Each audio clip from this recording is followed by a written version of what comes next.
Podríamos decir, y creo que no nos equivocaríamos, al afirmar que en cada región española existe por lo menos, un edificio marcado, y me refiero, por supuesto, a hospitales. Hospitales del terror, hemos llamado a este DVD, a esta investigación, que desde luego nos proporcionó un sinfín de sustos, de sorpresas, pero también extrajimos documentos. Muchas de las que creíamos leyendas, puras leyendas urbanas, luego tenían un sustrato real. Y sobre todo había muchos grupos de investigación que acudían a las viejas ruinas, porque siempre son lugares abandonados, donde luego ocurrían cosas. A veces solo paranormales, pero también a veces, Carmen, se encontraban testimonios, documentos gráficos, listas, informes que nos demostraban que aquí habían sido hospitales de auténticamente tenebrosos, llenos de misterio y también de sustos. Parece que además todos estos hospitales los abandonan y dejan todo lo que hay dentro de ellos, incluidos informes de algunos pacientes, de algunos enfermos. Por eso hemos encontrado en muchos de ellos hasta lista de las compras con lo que tenían que hacer para ese mes, lo que tenían que comprar. También algunos informes médicos que nos decían, pues en los casos de que eran hospitales de tuberculosos, la enfermedad que padecían y el tratamiento al que tenían que ser sometidos. Pero justamente en estos edificios, algunos de ellos tenebrosos, como el de Tarrasa, pues se vivieron cosas bastante espectaculares, desde movimientos de objetos hasta respiraciones que no sabían de dónde venían, e incluso aparecían figuras que parecían lanzarse literalmente desde las ventanas de ese esqueleto que quedaba ya arquitectónico. Sí, señor, esqueleto arquitectónico que además tenía unos patios, el patio de los suicidas se habló, ¿verdad? No. Bueno, quedan personas que estuvieron allí ingresadas. Sebastián Arbó, investigador célebre de estos fenómenos, estuvo allí y nos hizo un recorrido más o menos por dentro, lo que se vivía. Hubo historias que creíamos que eran solo propias del cine, pero allí se creía en ellas. La enfermera de la muerte, por ejemplo. En fin, el Hospital del Tórax de Tarrasa tiene tantos elementos que, no en vano, algunas productoras cinematográficas han elegido algunos de sus entornos para hacer filmaciones de terror. Quisimos conocer la historia real, quisimos ir cámara al hombro y saber qué se sentía allí dentro. Y como digo, nos encontramos con algunas sorpresas casi desagradables.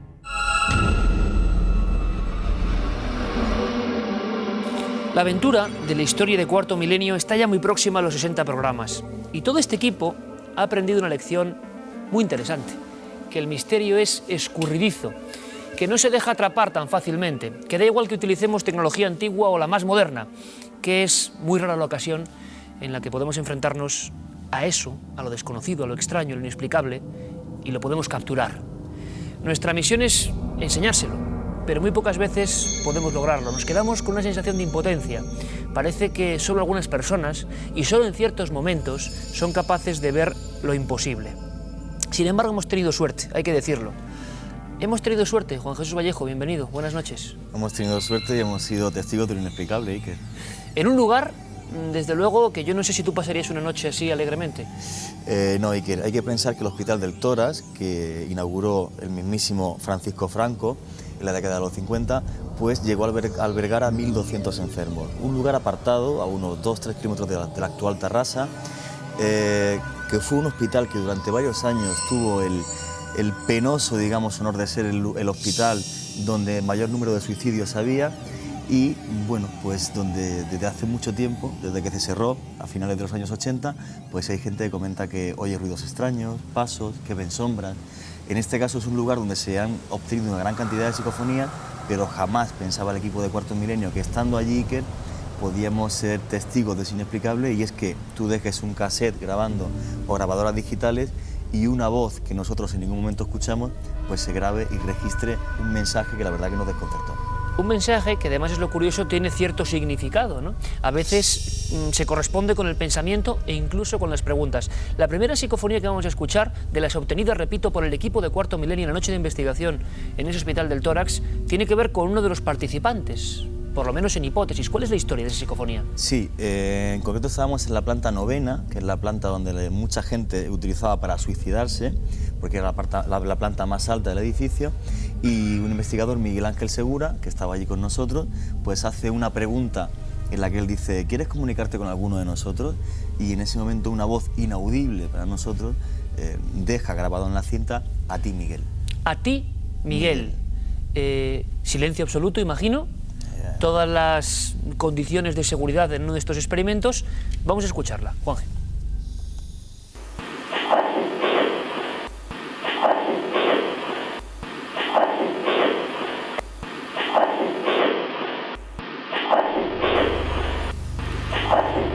A ti, Miguel.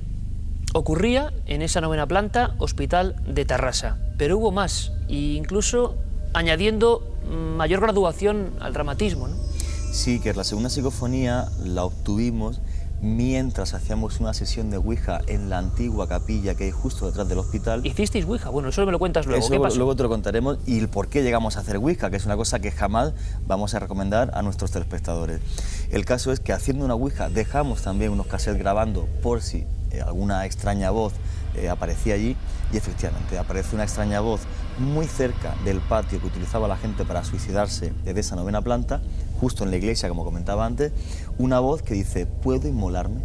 ¿Puedo inmolarme? Efectivamente, hablamos del hospital con mayor número de suicidios de España durante varios años, y una voz dice, como pidiendo permiso a día de hoy, en el año 2007, ¿puedo inmolarme? ¿Puedo volver a suicidarme? Nos insinúa. Yo sinceramente me quedé perplejo cuando después la escuché. Vamos a escucharla.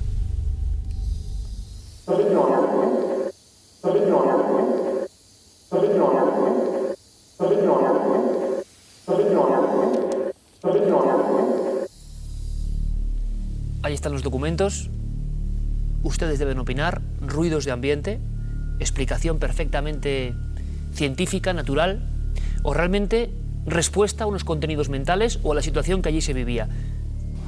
El lugar de los hechos es el Hospital del Tórax de Tarrasa. Ha habido extraños robos de fetos, por ejemplo, fetos en formol, abandonados.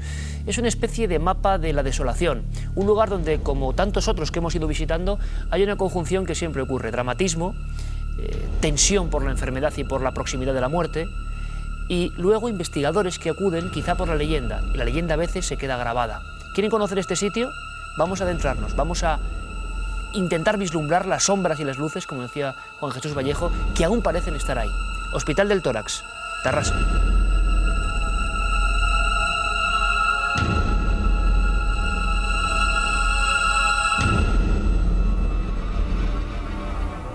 Las ruinas del viejo Hospital del Tórax de Tarrasa se levantan hoy como monumento a un lúgubre pasado. Situado a escasos kilómetros de la industriosa ciudad catalana, durante décadas fue un sanatorio para enfermos víctimas de dolencias pulmonares que se situó en un lugar apartado por el miedo que había ante el posible contagio.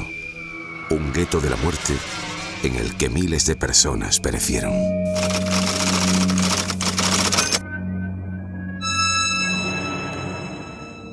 En los siglos pasados, cuando una persona tenía una enfermedad de pulmón, se pensaba que era infecciosa, que podía transmitirse a través de los microbios.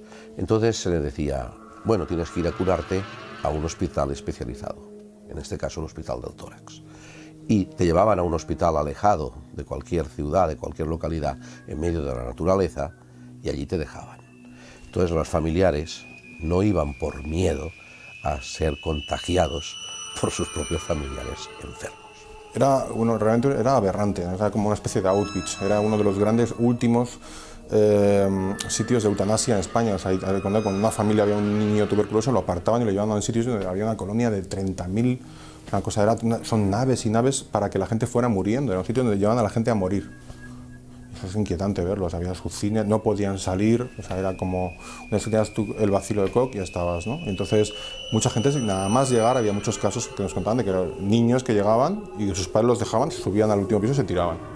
Porque claro, entrar allí era entrar en el horror. Estas habitaciones vacías, que hoy guardan silencio, dan la impresión de mantener parte de la terrible esencia que las impregnó hasta hace pocos años. Abandonados a su suerte, muchos de los que estaban internados aquí comprobaban día tras día cómo sus compañeros iban empeorando y falleciendo, creándose un paranoico ambiente de terror que muchas veces desembocaba en locura. Entonces, al ir desapareciendo, estas personas quedaban en el recuerdo de las vivas, y las vivas las recordaban y se les aparecían. Y algunos de esos enfermos que no aguantaron la presión de su propia enfermedad, se suicidaban. Dicen que el Hospital del Tórax tenía el más alto índice de suicidios de todos. Pertenecía al Ministerio de Sanidad, ahora a la Generalitat.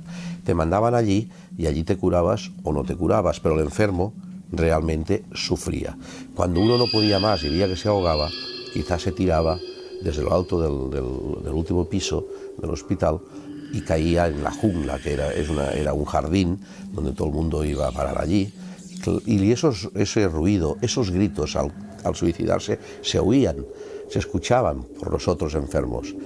Este aura trágica ha atraído como poderoso imán diversos rumores acerca de fenómenos extraños que suceden en el interior.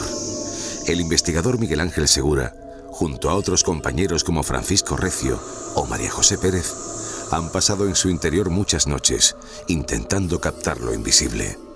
Algunas de sus veladas de vigilancia se han saldado con sorpresas estremecedoras.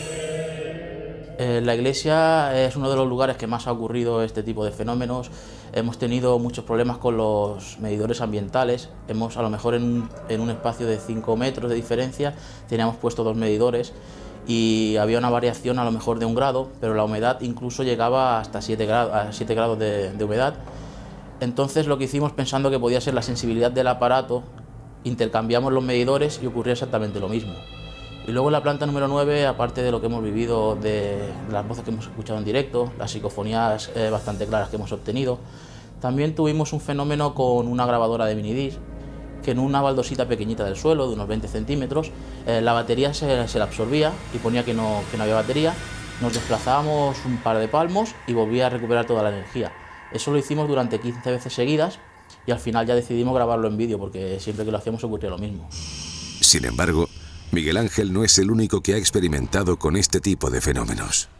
Los actores y directores de algunas de las películas que aquí se han rodado, como por ejemplo la producción española Ouija, han sentido en sus carnes la sensación desapacible que se experimenta en el laberíntico edificio. Ese silencio, ese frío, parecen que vayan acompañados de tacto. Esas sensaciones son curiosas, pero bueno, no les quieres prestar mucha atención. En todo caso, tampoco pasa nada si es que las experimentas. Pero fuera de experimentar nada extraño, la sensación era un poco inhóspita.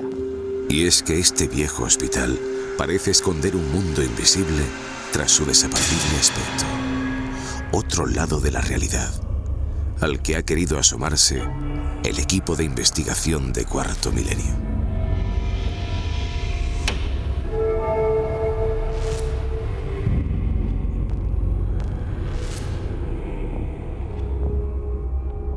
Este es el lugar, el Hospital del Tórax de Tarrasa. Un enclave, desde luego, siniestro, con mucha historia. Y es casualidad, o no, que hayamos recibido varias cartas de personas que no sabían que íbamos a hacer este reportaje y que habían estado allí. Algunos trabajando. Es el caso de Óscar León, que nos enviaba un mensaje. Y es curioso porque en algunas frases se destila perfectamente la esencia de este sitio sombrío. Él decía que descubrió pequeños secretos. Era el encargado de vigilar archivos. Y decía, justo en la habitación de encima, de la primera planta, había un almacén con material médico sobrante, depósitos de formol con fetos humanos, cerebros, pulmones, y raro era el día que no se oían pasos en la habitación de encima.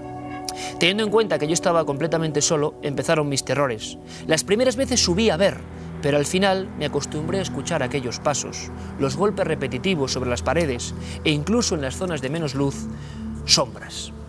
Uno de tantos testigos, ha habido más, que nos han hablado de la vida interna de este edificio. Lo curioso es que uno de los grandes pioneros de estos asuntos en España, concretamente en Cataluña, Sebastián Darbó, pudo estar allí ingresado, ver todo esto desde dentro.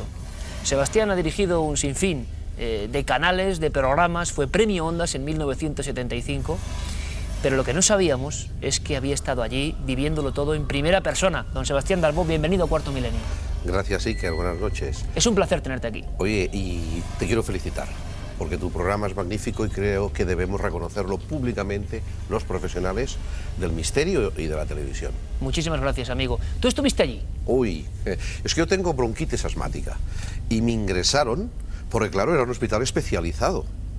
y me sometieron a las pruebas de los rayos X, a todas las pruebas de test que hacen allí, y enseguida se notó, enseguida lo pude experimentar en mi propia carne, que había unas perturbaciones de tipo eléctrico en la casa que ocasionaba que los aparatos de rayos X quemaran las radiografías y funcionara mal el sistema. Era un hospital en donde iban o bien los que tenían cáncer o tuberculosis. Las dos eran mortales. Algunos se ha salvado, y ahora desde luego el cáncer de pulmón ahora te puede salvar, pero no entonces, en los 70, 80, 60, no te podía salvar. Entonces, ¿sabes lo que ocurría? Que tú veías en una sala de pacientes a ciertas personas y a la semana siguiente ya no estaba, ya faltaba uno, o faltaba dos, o podían faltar tres. Eso ocurre en muchos hospitales de este tipo, ¿no? Donde hay gente terminal, que va faltando personal, van faltando enfermos, compañeros, y claro, los que se quedan vivos, los que están vivos piensan, bueno, el próximo seré yo. Por eso es un hospital infestado, como dice el término en parapsicología, de una especie de psicodrama colectivo que han sufrido todos los que han estado ingresados o han participado en algún tipo de experiencia o de prueba médica dentro de su hospital. ¿Cree, Sebastián, que la sugestión juega un papel primordial de tanto sufrimiento, o que realmente ha habido acontecimientos que podríamos llamar anómalos, parapsicológicamente inexplicables? Sí, allí han habido dos tipos de fenómenos. Uno es el puramente sugestivo a partir de un psicodrama, porque los que bebían allí, y bebían mucho tiempo, se les aparecían personajes, por ejemplo la enfermera de la muerte, o se les aparecía un hombre en la jungla, que era una especie de jardín donde caían todos los que se suicidaban tirándose desde el 9º piso. Un piso. ¿Era tan habitual eso, Sebastián?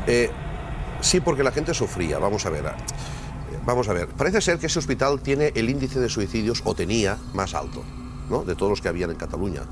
Entonces, ¿por qué? Porque la gente sufría. En aquellos momentos estas enfermedades eran incurables, y como era gente de enfermedades que no se podían curar y se temía que eran infecciosas, muchos familiares dejaban allí al enfermo, y ahí te quedas. Estaba en medio de un campo, ¿no? Y claro, ¿esa gente qué iba a hacer? Sola, una enfermedad grave. Veía que el otro faltaba, el otro padecía. Al final, en un momento de flaqueza, de tipo psicológico, de tipo moral incluso, pues podían tirarse. De aquí que la jungla esa que le llamaban a ese jardín donde iban cayendo, se produjera una aparición recurrente, porque realmente era recurrente, ya que era la imagen de un enfermo que se le veía pasear por el jardín arrastrando un aparatito de estos, de un aparato de respirar, un tropicano de estos, ¿no?, arrastrando el aparatito por el pobre jardín, pero un enfermo que no existía.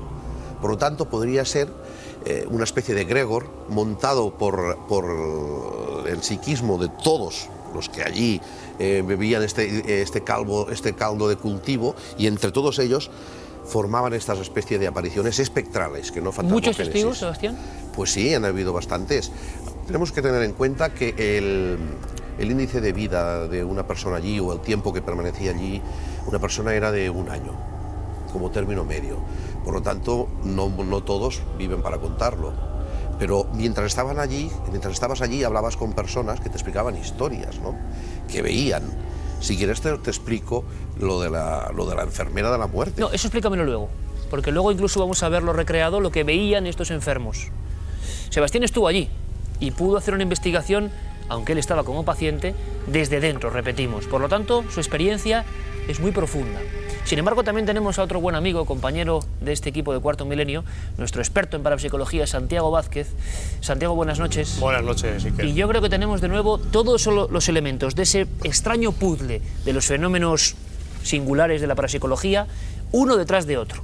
Lugar de dolor, lugar de muerte, lugar de desesperación, todo concentrado en un sitio aislado.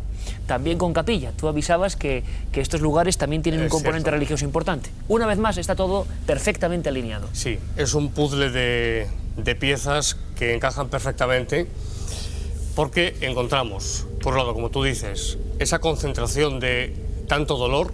Sabemos que muchos fenómenos paranormales van unidos a esa concentración del dolor, pero Hay un dato que lo ha mencionado Sebastián, que son los suicidios. Esto no hay que perderlo de vista porque sabemos, según la casuística, que es muy frecuente en lugares donde ha habido suicidios que se produzcan fenómenos de tipo paranormal. Ese es un dato que debemos reseñar, como también aparecen en psicofonías. Raudibet tenía una, por ejemplo, el padre Leo Smith, sacerdote, voces de supuestos suicidas que habían acabado con su vida y que se manifiestan en una grabación para decir que se han quedado vinculados a ese lugar donde se han quitado la vida. Desde luego que aquí vamos a decir que rompemos una lanza en favor de todas las personas que han trabajado en este hospital, que seguro que lo han hecho lo mejor posible y que quizá algunos datos que estemos dando no se pueden corroborar. Lo que hay es una serie de leyendas, de rumores y claro, como era de puertas adentro, tampoco podemos decir que fueron unos u otros, pero sí parece que hay datos para pensar que había muchos suicidios. Si la estadística no falla, o sea, años 60, 70, el hospital con mayor índice de suicidios de España. Ah, eso está comprobado. Eso está comprobado, o sea, eso está comprobado, es así, y que se suicidaban en ese patio, no el 100%, pero sí la gran mayoría de ellos. Eso está comprobado, Sebastián lo puede comentar, además que estuvo allí como enfermo, y yo, por ejemplo, pues con la madre de Miguel Ángel Segura, que es uno de los investigadores con el que estuvimos allí, en 3 meses hubo 3 suicidios en el tiempo que ella estuvo. O sea, son datos que sí he podido corroborar allí. Vamos a hacer una cosa, tenemos un poco ya situado el marco de operaciones de la investigación de Cuarto Milenio. Luego con nuestros invitados de excepción vamos a esbozar, si es posible, una investigación en vivo, sobre todo en torno al material que más puede sorprender, que en este caso son las psicofonías, porque todas, Santiago, Sebastián, parecen tener un tono muy parecido, parecen también transmitir el mismo dramatismo y, como diría el gran Germán de Argumosa, ese tono y timbre característico. Podemos poner la mano en el fuego porque son psicofonías, bueno, las del equipo, desde luego, porque allí estaba Juan G. Vallejo y las pudieron grabar. Vamos a analizarlas con todos ustedes, vamos a ver qué escuchan también ustedes, y lo que ahora vamos a hacer es pasar puertas adentro, viajar dentro de ese misterioso enclave, Hospital del Tórax. Allí estuvo el equipo de Cuarto Milenio. Lo que les pasó fue esto. Abriéndonos paso entre los escombros, guiados tan solo por nuestras linternas, penetramos en lo más profundo de este edificio marcado por la tragedia. Vamos colocando diferentes aparatos de medición a la vez que nos ayuda una sofisticada cámara de visión nocturna con la que podemos desplazarnos por las habitaciones más sombrías. La noche de investigación ha comenzado. Pues hemos traído diferentes soportes de grabación, tanto analógicos como digitales, en cinta convencional magnética y minidisc, para situarlos por el hospital y ver si podemos captar algún tipo de registro psicofónico. También hemos traído cámaras, tanto de vídeo como de fotografía, con night shoot, con infrarrojos, para ver si lo que el ojo humano no es capaz de ver queda plasmado en la fotografía o bien en el vídeo. Los minutos pasan y la tensión se va apoderando de nosotros. Pero por fin la espera da sus frutos. El equipo de Cuarto Milenio obtiene la primera psicofonía. Una voz salida de la nada. Parece responder a una pregunta formulada por el investigador Miguel Ángel Segura. Vamos a ver, ¿conoces a uno de los que estamos aquí?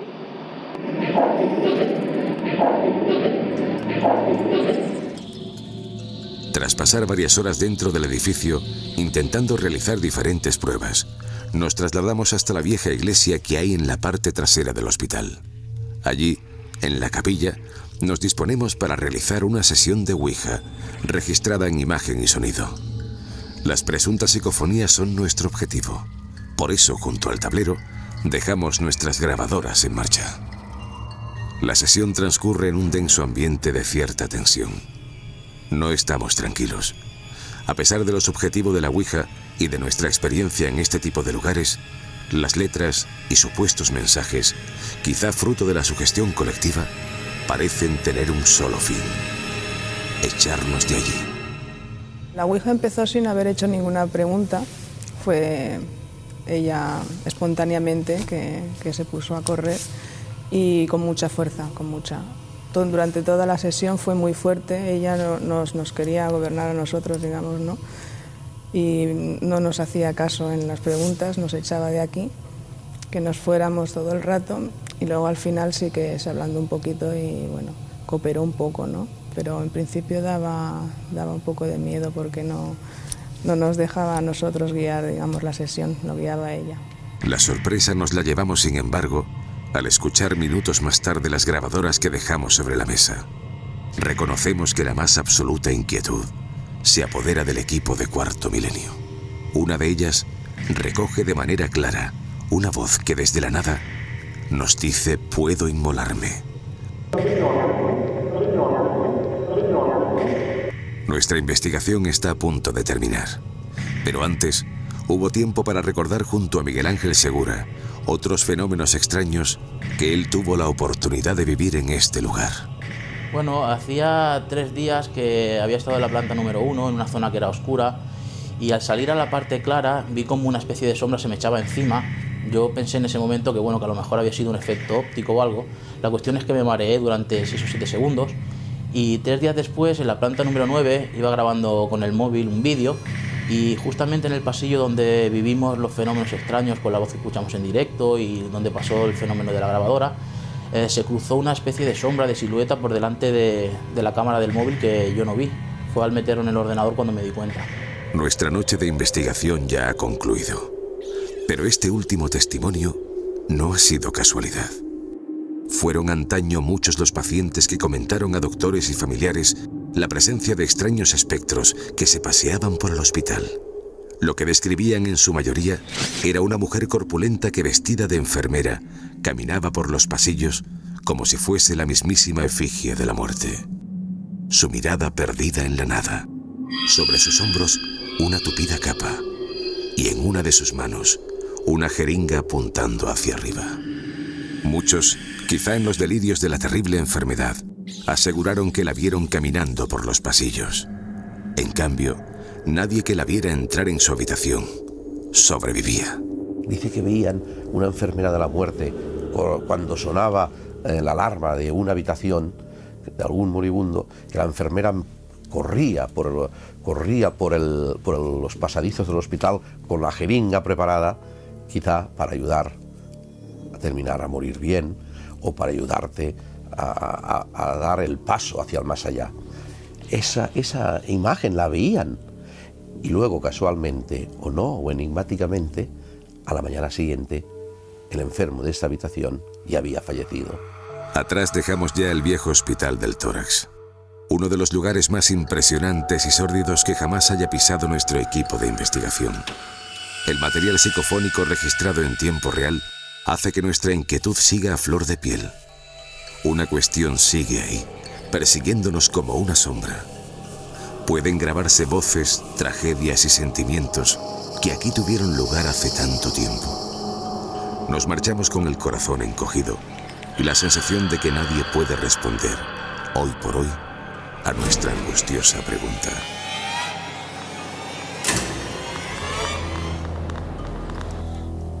¿Leyenda o verdad? Las historias de enfermeros espectrales o de extrañas visitas en algunos hospitales se repiten en todo el mundo.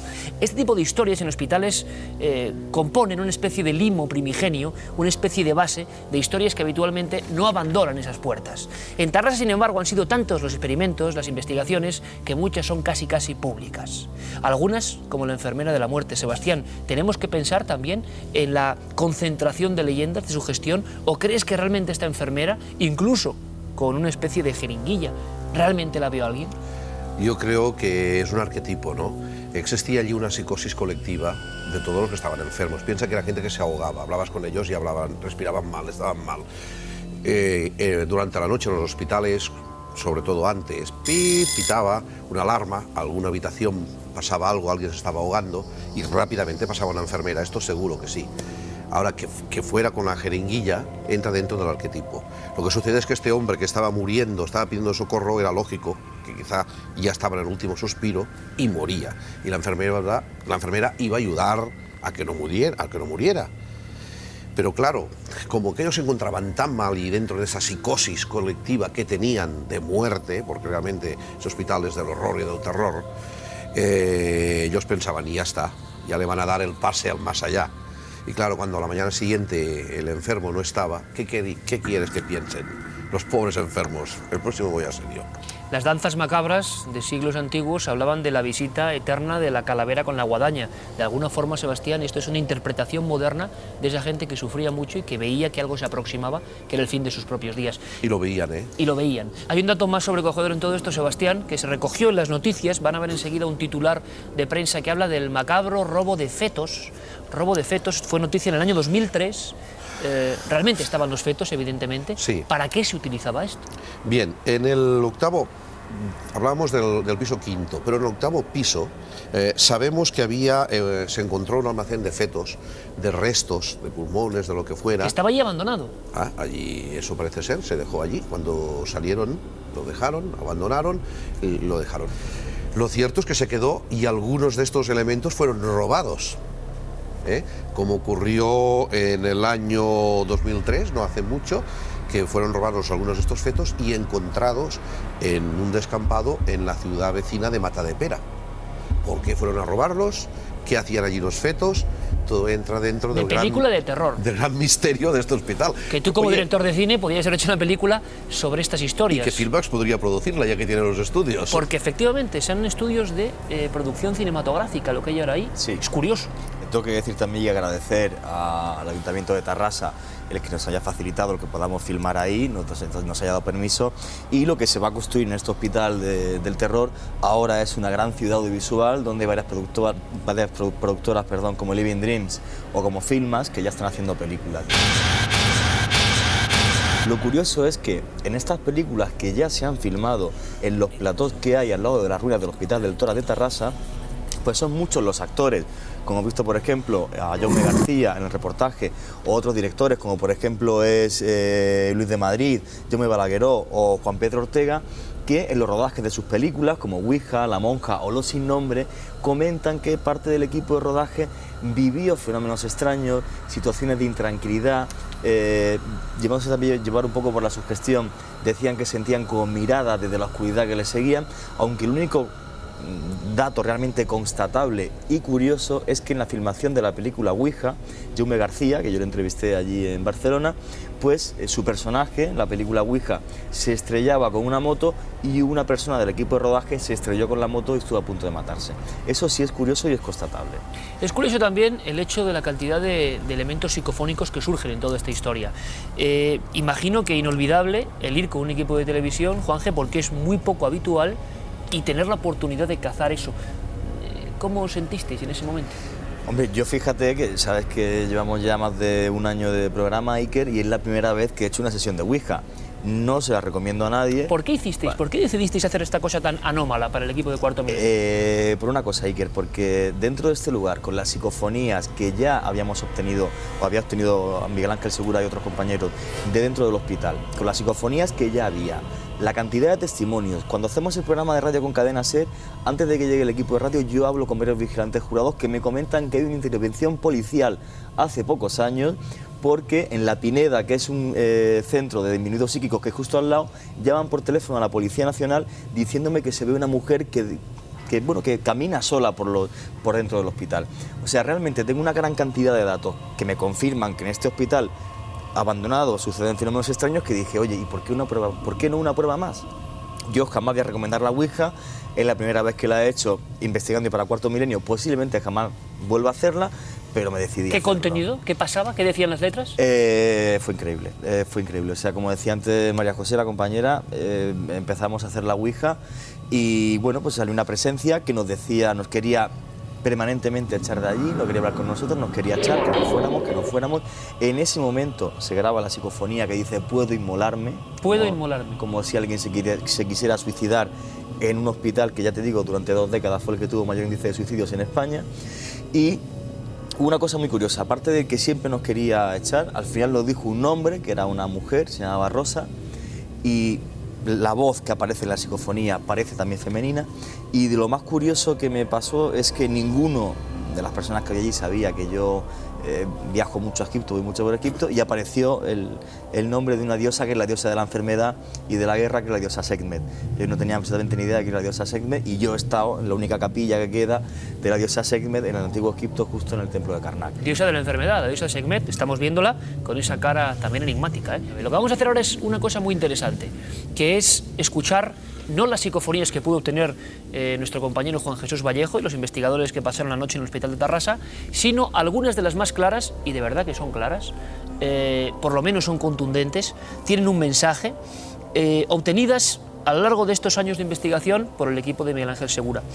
Es curioso porque de no haber obtenido nosotros, en este caso Juan Jesús Vallejo, allí la grabación, sería pues, bueno, un caso más. Ahora nos quedamos con la incógnita de que también nos ha salido al paso el misterio. La primera de estas psicofonías dice un nombre, son varios nombres y muchas veces de mujeres los que aparecen en esta historia larga del Hospital del Tórax. Es Ana. Más que un nombre, casi es como un grito, como un alarido que puede llegar a distorsionar, está varias veces repetido, dice un nombre, dice Ana.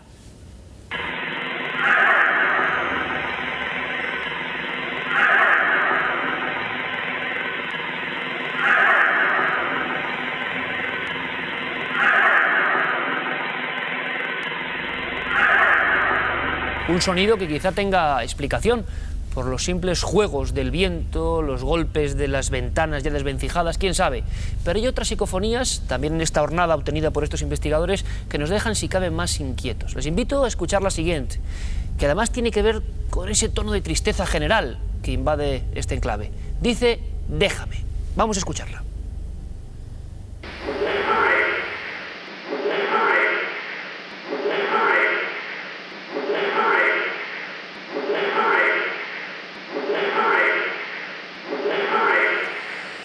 Desde luego que parece bastante clara. La última de esta jornada, tan solo 3, pero según me comenta el compañero Juan Jesús Vallejo, ya casi más de 60 catalogadas en torno a este lugar, dice no estaba muerto. Absolutamente gráfico para el ambiente en el que todo esto se producía. No estaba muerto.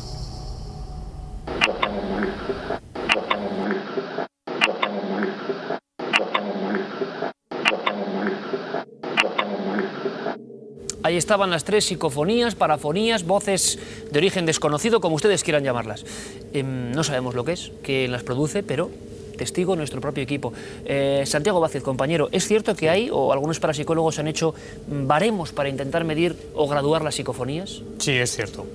En cuanto a lo que puede resultar audible para el investigador, se hace una subdivisión en tres clases, las de tipo A, que son aquellas psicofonías que no ofrecen ninguna duda.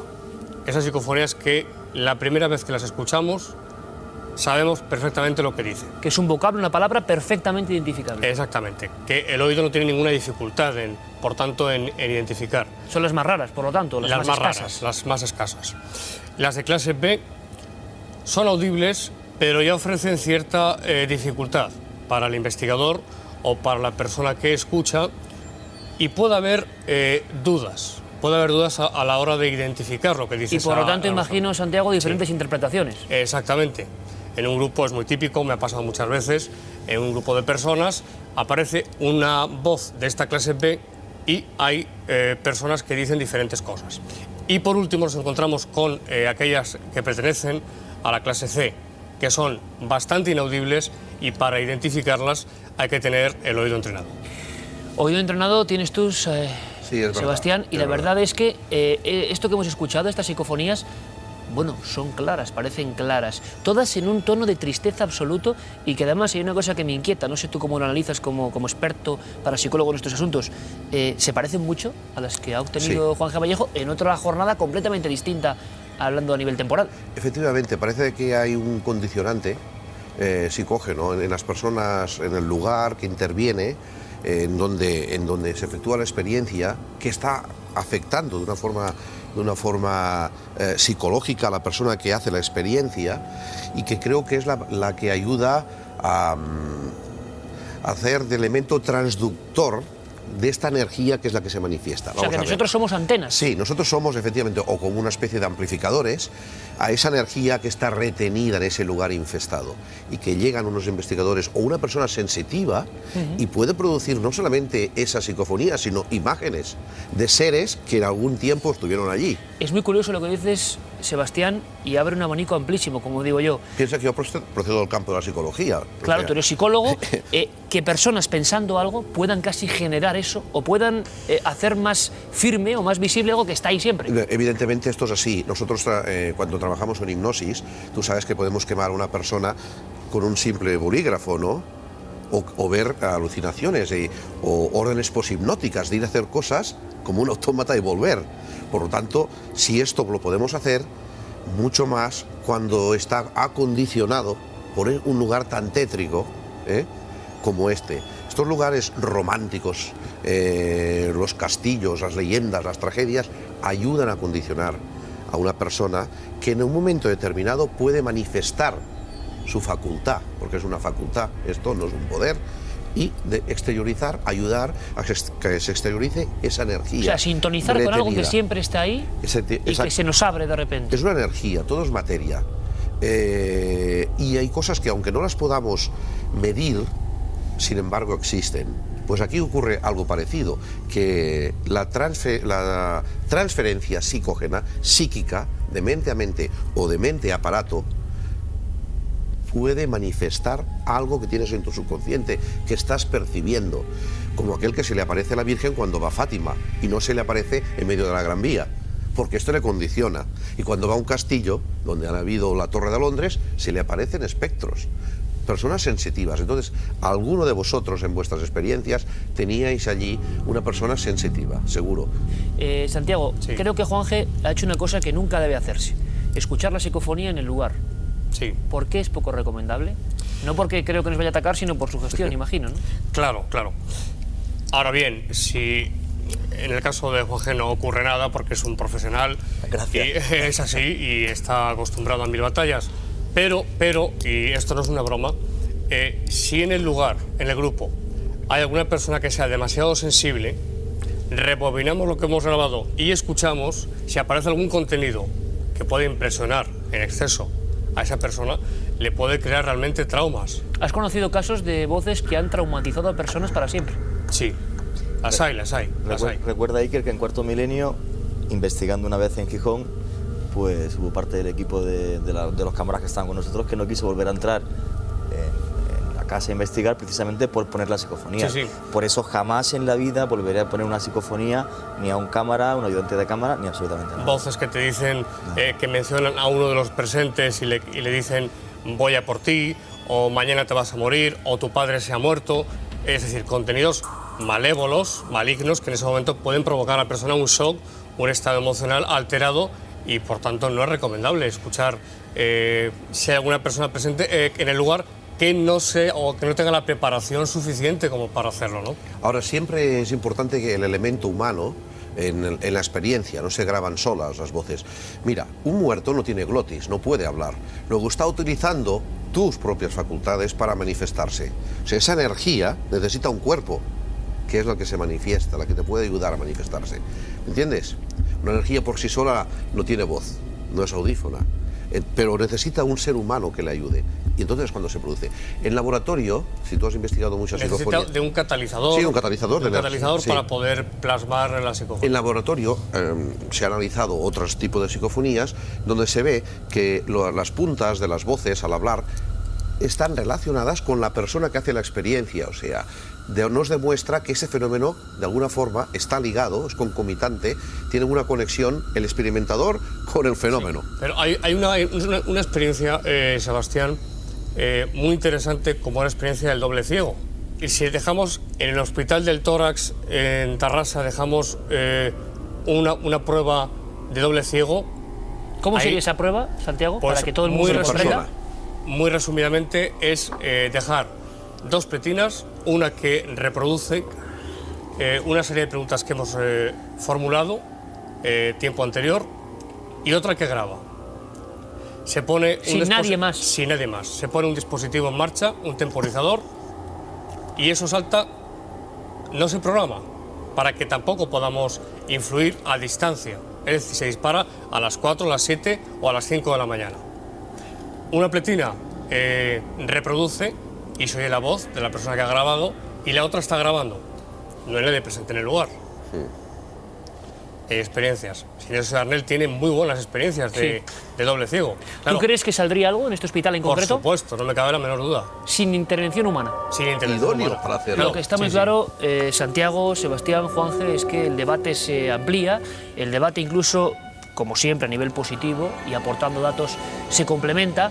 Hay diferentes ideas y seguro que para muchos científicos mucho más ortodoxos esto no tiene ningún sentido y serán voces captadas de forma natural, que nosotros interpretamos quizá por la sugestión. Bueno, aquí planteamos todas las hipótesis, usted elige la que más le satisfaga. Sebastián Darbo, gracias por tu primera visita aquí al plató de Cuarto Milenio, que no sea la última. Oye, estoy agradecido a ti, a todo tu equipo y una vez más, primero agradecerte el interés que estáis mostrando y la divulgación que estáis haciendo de nuestros temas ocultos. Y segundo, felicitarte por el magnífico trabajo que estáis efectuando. Muchas gracias, Sebastián, de verdad, de todo corazón. Hay una frase de los filósofos griegos que podéis aplicar en ese programa y que podemos explicar a todos los telespectadores, que dice, sapere asaure, atrévanse a saber. Sí, señor. Don Santiago Vázquez, compañero, como siempre, gracias por aproximarnos a este mundo que atrae mucho, en concreto el de las psicofonías. Seguiremos hablando de ellas y escuchándolas. Muchas gracias, Iker, buenas noches. Y Juan Jesús, amigo, aquí se demuestra que a veces vamos persiguiendo y a veces el misterio sí que traza un punto de encuentro con nosotros. Muchas veces lo imposible deja que lo acariciemos con la punta de los dedos, Iker.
Qué susto me ha dado.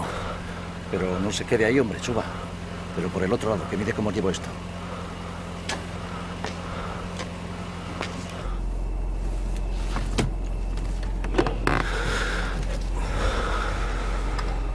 Me llamo Antonio.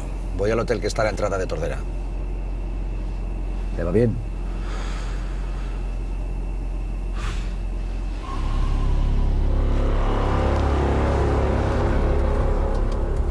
He quedado allí para cenar con unos amigos.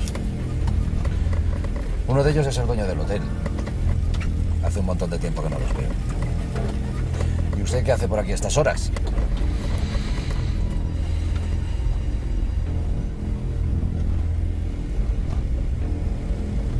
He visto un coche en la cuneta unos 3 o 4 kilómetros más atrás.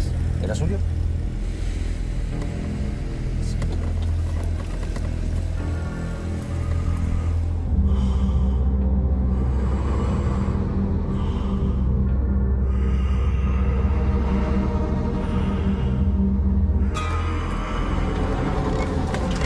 En 5 minutos estamos en el hotel.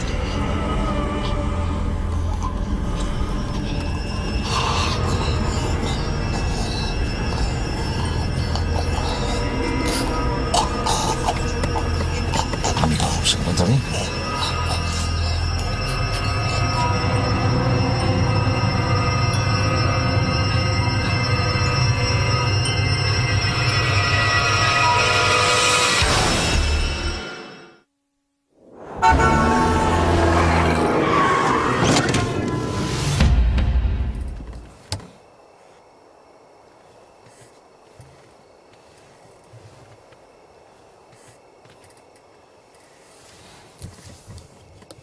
Joder.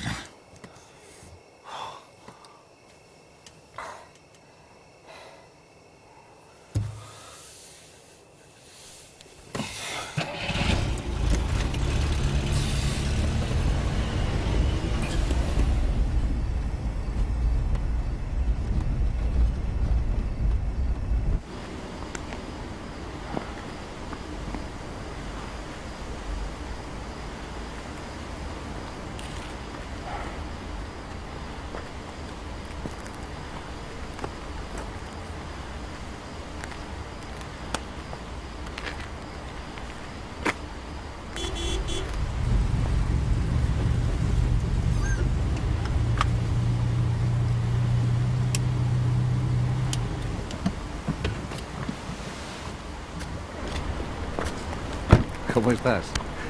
Ya lo ves, como siempre. ¿Y tú? Pues con un susto en el cuerpo de narices. ¿Y eso? Que casi no lo cuento. Venía dando cabezadas y casi me doy de frente con otro coche. Oye, pero estás bien, ¿no? No te ha pasado nada. No, yo estoy bien. Pero sí ha pasado algo muy extraño. Es como si en una de esas cabezadas me hubiera quedado dormido. Y en ese sueño recogía a un hombre que estaba parado de pie a un lado de la carretera. Era un hombre muy alto y delgado. Vestía una gabardina negra. Llevaba sombrero y gafas y un maletín que no soltaba nunca. No dijo ni una palabra.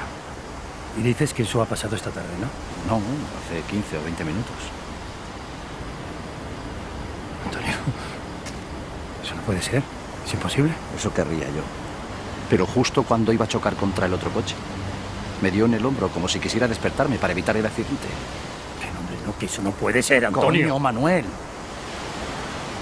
Después miré a los asientos de atrás y allí no había nadie. Antonio, eso es imposible. Dices que tenía una gabardina negra y que llevaba un maletín. Sí. Antonio, sígueme. Mira, esta tarde nos llegó un cliente y nos dijo que quería descansar un poco y que le despertáramos para la hora de la cena. Pero cuando llegó la hora, así lo hicimos. Pero no contestaba nadie, así que decidimos entrar nosotros en la habitación, claro. Y cuando entramos, nos encontramos al caballero, pero tumbado en la cama, muerto. ¿Y por qué me cuentas esto? Bueno, cuando tú me has encontrado ahí abajo, yo estaba esperando realmente a la policía y al juez, que han quedado en venir más tarde para no alertar a los clientes. Quiero que veas esto, Antonio.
Miguel, soy Juan. Prepara un equipo, salimos en cuanto lo tengas. Ya. ¿Y a dónde vamos? ¿A Gerona? Sí, han encontrado el cuerpo de un hombre decapitado. Qué buen rollo. ¿Cómo ha sido? Lo han envuelto en papel de periódico encima de la cama. La cabeza no ha aparecido. Qué bonito.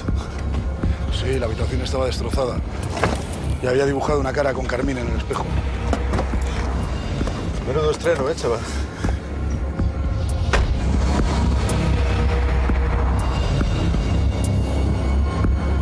Ya estamos llegando. ¿Os parece que paremos en este motel? Mañana entramos en la ciudad. Y así descansamos un poquito más. Por mí, perfecto. Y creo que Paco opina lo mismo.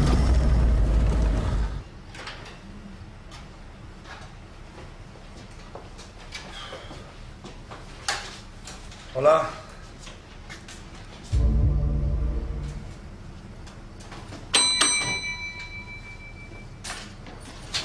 Buenas noches. Buenas noches. Queríamos 3 habitaciones para una sola noche. ¿Te deja un DNI? Claro.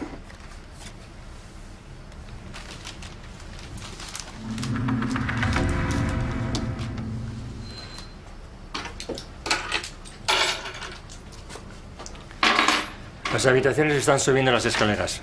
Planta primera, segunda y tercera. Muchas gracias. Buenas noches.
Cabrones.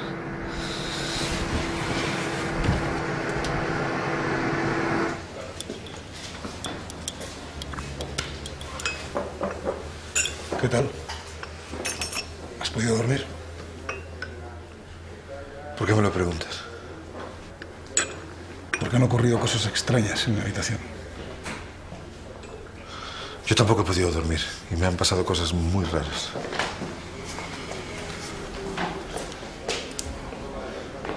«20 minutos tarde».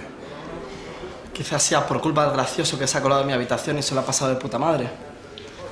Paco, ¿de qué cojones estás hablando? Hablo de toda mi ropa tirada por el suelo, la otra cama deshecha, las cortinas abiertas, las puertas de par en par, mi cuaderno destrozado y el detallito de la cabeza dibujada en el espejo. Vale, ya está bien. Vámonos. Vámonos, he dicho.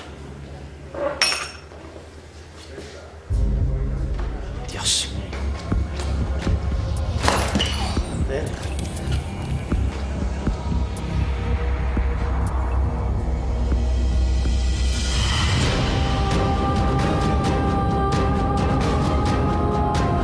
Han encontrado el cuerpo de un hombre decapitado. Lo han envuelto en papel de periódico encima de la cama. La cabeza no ha aparecido.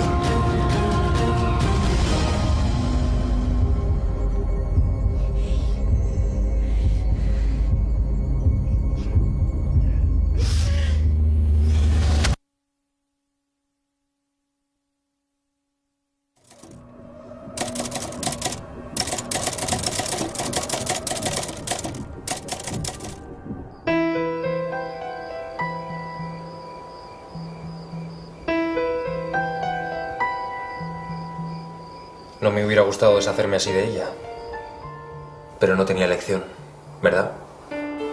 Sé que para usted es difícil, pero la oferta es más que justa. Lo sé, lo sé. Ya son demasiadas ofertas y no puedo rechazarlas todas. No se preocupe.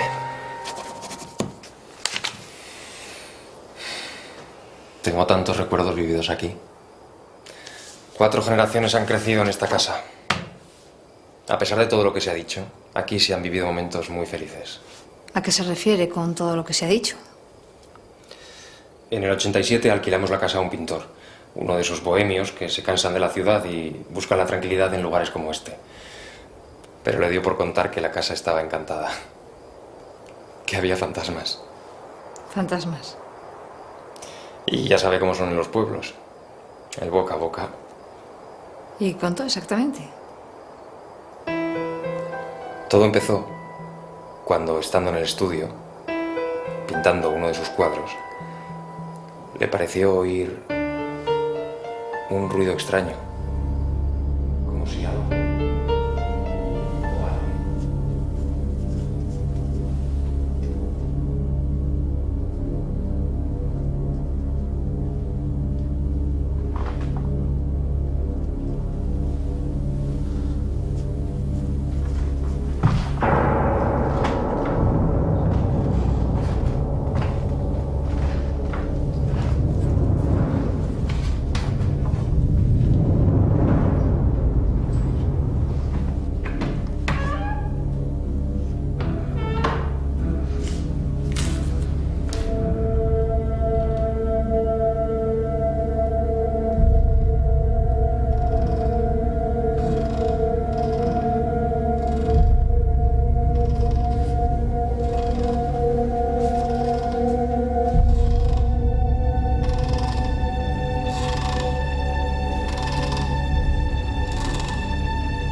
Y justo ahí, en esa mecedora, dijo que la vio sentada. Sinceramente no creo que algo así contado por un desconocido sea suficiente como para hablar de casa encantada. No, claro que no. Pero la cosa no quedó ahí. El caso es que el pintor, que además decía haber oído voces, visto sombras extrañas y algunas tonterías más, desapareció. Otro joven que decía no creer en fantasmas, entró a vivir a esta casa.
Dejadnos en paz.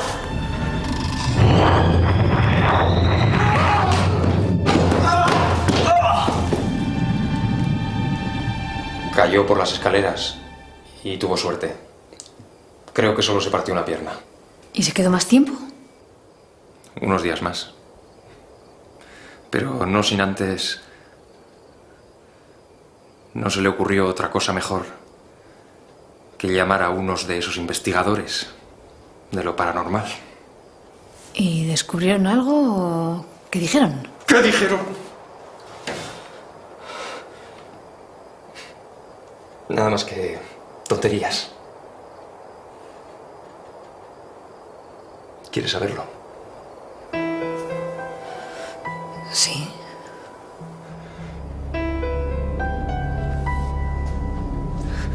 Que sí. Que efectivamente la casa estaba encantada. Que la vieja que vieron probablemente era un fantasma. ¡Un fantasma!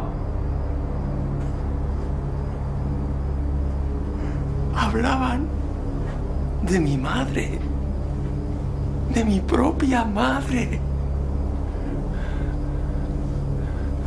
Usted no tiene ni idea por lo que he tenido que pasar. La loca. La loca. La casa de la loca.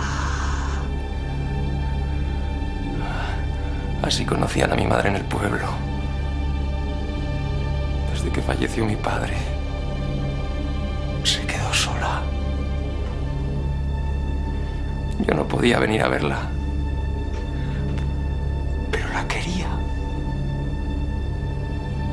La quería muchísimo. A pesar de todo lo que la gente pueda decir.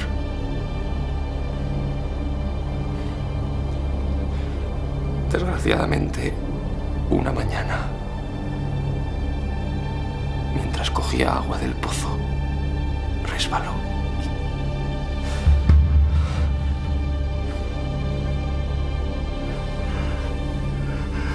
Pero no. Según ellos, se suicidó. Se quitó la vida porque no soportaba la soledad, la muerte de su marido, el abandono de su hijo. ¡Mentira! ¡Yo nunca la abandoné! Señor Martín, es muy tarde, tenemos que irnos ya. Perdóneme. Creo que todavía me pueden las emociones. Perdóneme. No se preocupe. No se preocupe. Le espero fuera, ¿vale? Si no le importa, me gustaría quedarme un minuto a solas para... Ya sabe. Sí, no se preocupe, le espero fuera. Gracias.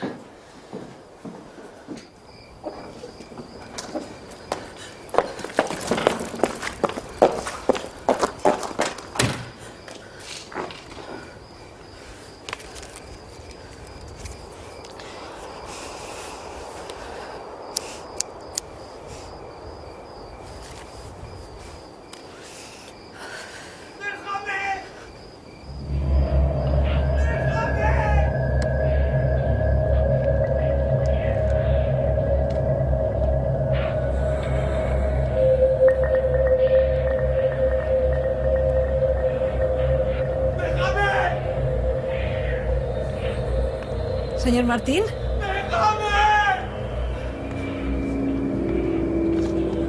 ¿Se encuentra bien? Señor Martín.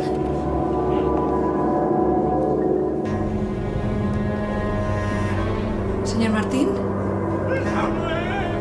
Señor Martín, ¿me oye?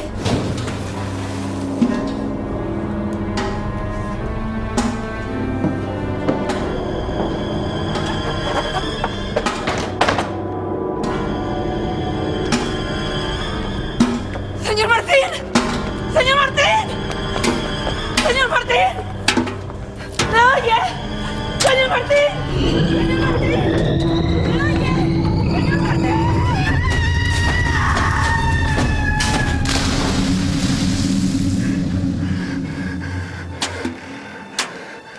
No me hubiera gustado deshacerme así de ella. Pero no tenía elección. ¿Verdad? Mamá. No, claro que no, hijo mío. Has hecho lo que debías. Lo sé. Lo sé, mamá. Yo solo quiero que nos dejen en paz, hijo mío.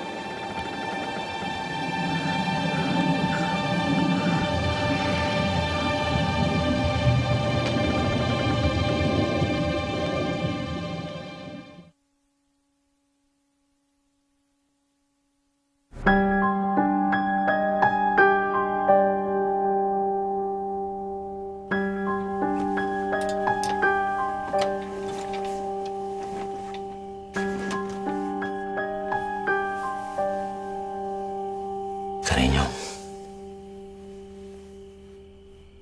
Ya, por favor. ¿Sabes qué día es hoy? Hoy no. Es mañana. Es hoy. Ya son más de las 12. Amor. Tenemos una hija maravillosa que nos necesita. Y no se merece que estemos así. ¿No te parece? Está bien.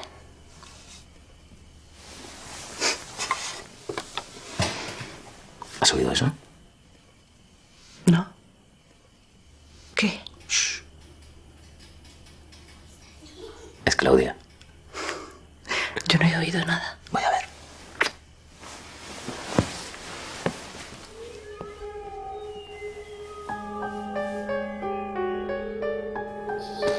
Claudia, cariño, que ya es muy tarde.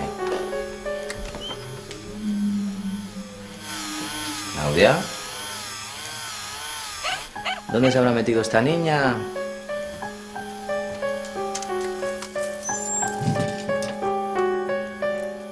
Pues parece que aquí no está. ¿Será posible? Esta niña se ha perdido. ¡De pie!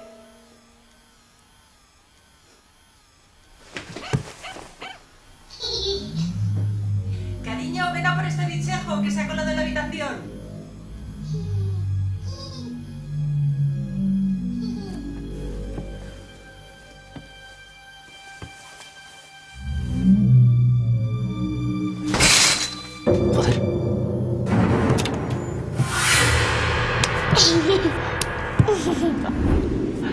Sara, dime por favor que Claudia acaba de entrar. ¿Qué pasa? Ahora mismo, digo, justo antes de que yo entrara. 1, 2 y... No sé, lleva aquí un rato. Es que no puede ser. ¿Qué pasa? Pues que estaba allí hace un momento. Estaba jugando con el nene.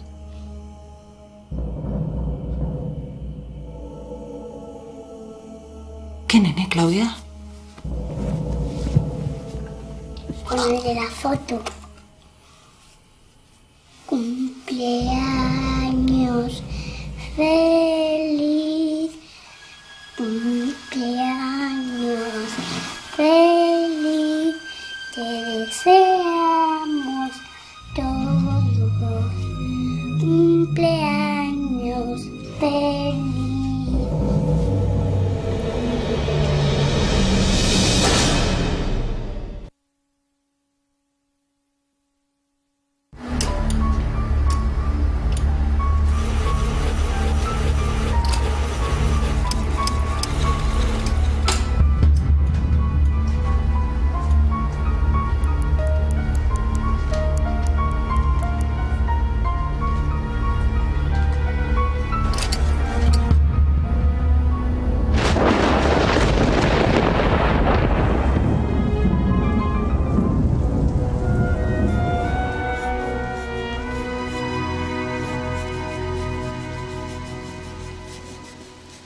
Cariño.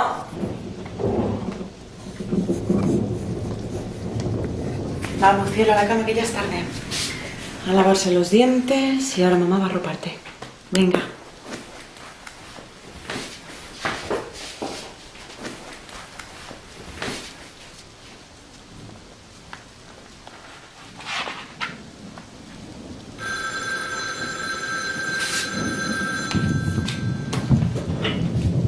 Dígame.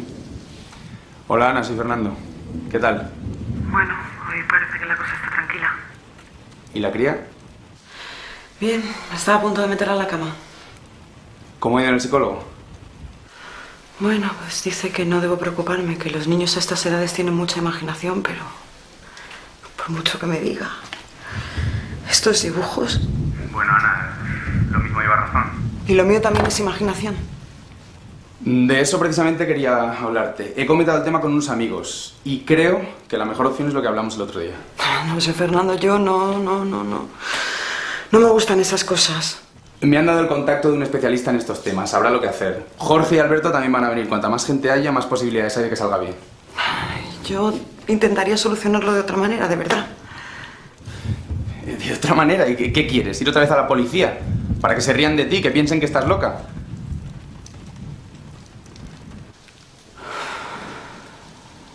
¿Cuándo lo haríamos? Mañana mismo. Está bien. Buenas noches. Buenas noches.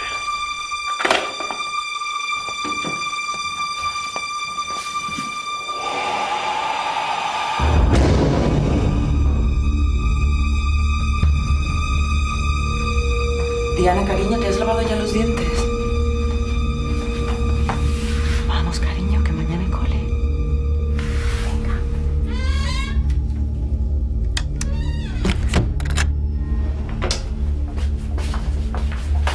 Y a dormir, ¿eh?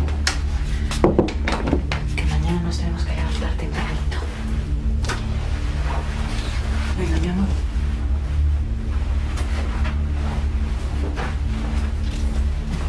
Venga, la camita. Ellos quieren agua. tenemos que dar agua a los perros. ¿Qué perro, cielo? No tenemos perros. Pero es que... Venga, a dormir.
¿Ves cómo querían agua?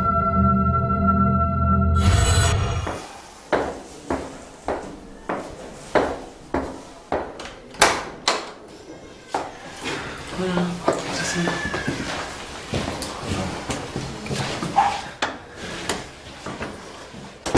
¿Y Diana? Le he llevado a casa de mamá. ¿Y no venía un especialista? No ha podido venir, pero he hablado con él y me ha explicado todo lo que tenemos que hacer. Fernando, joder, que esto no es un juego. ¿Qué quieres, empeorar aún más las cosas? Aún más. Yo no creo que puedan empeorar más.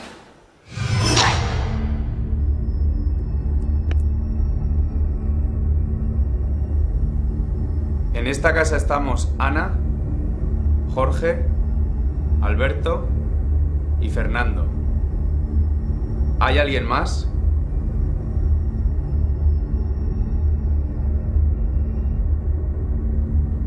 ¿Hay alguien más en esta casa? Si hay alguien más, queremos hablar contigo. No me parece buena idea. Es que esto es absurdo. Joder. Venga, Jorge, que se ha notado. Que no he sido yo. Ana, por favor, siéntate.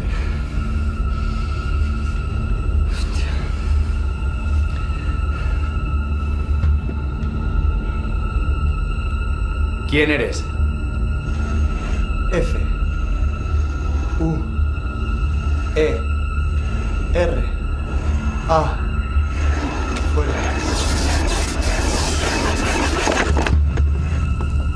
¿Quién eres? ¿Qué quieres?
¿Se van?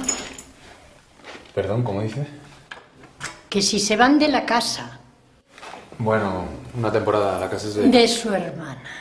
Lo sé. La conozco. Ana. Muy bien, señora. Buenas tardes. No han podido soportarlo, ¿verdad?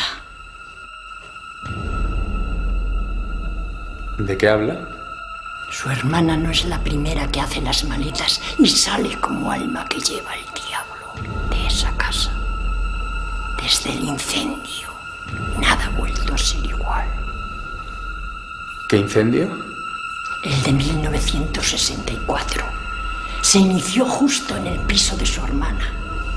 Dentro murió un viejo chiflado junto a sus perros. El pobre desgraciado se creyó que iba a librarse de las llamas escondiéndose en un armario. Desde entonces, varios inquilinos dicen haber visto a los perros junto al viejo en esa misma casa.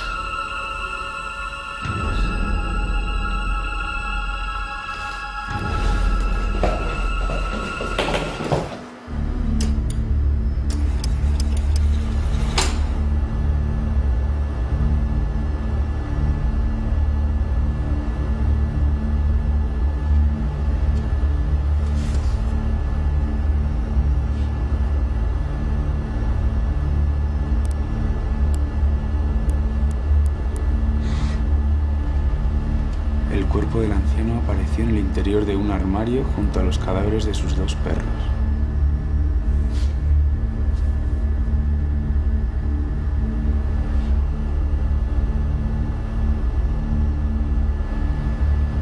La segunda víctima provocó el incendio. Eugenia Martín, de 70 años, había amenazado al dueño de los perros con prender fuego a su casa si no los hacía callar por la noche.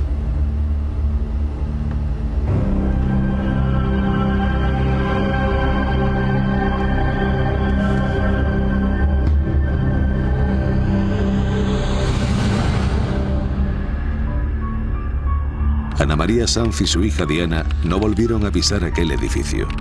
El piso estuvo en venta cerca de 3 años. Jamás fue vendido. Finalmente, el inmueble fue derruido en 1991. En su lugar, fue construido un parking público. Todavía algunas noches se escuchan ladridos.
Dale, tú, Fernando.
hermano.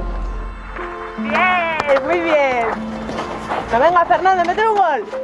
¡Gol! ¡Gol de Fernando! ¡Fernando! ¡Fernando! ¡Fernando!